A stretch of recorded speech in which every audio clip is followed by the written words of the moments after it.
I am going to share with you a homemade flu-fighting syrup to boost your immune system during the cold and flu season.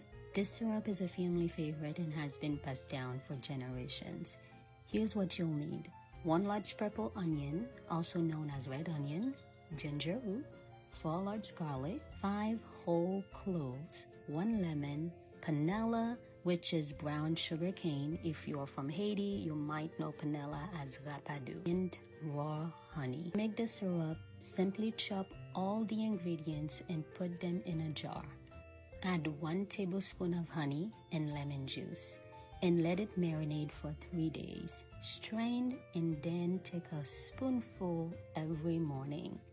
This syrup is not only delicious, but it's also packed with nutrients such as vitamin C, B6, fiber, magnesium, and has antioxidant properties that can help soothe sore throats, reduce cough frequency, and contribute to your overall wellness, especially in immune support, digestion, and inflammation reduction.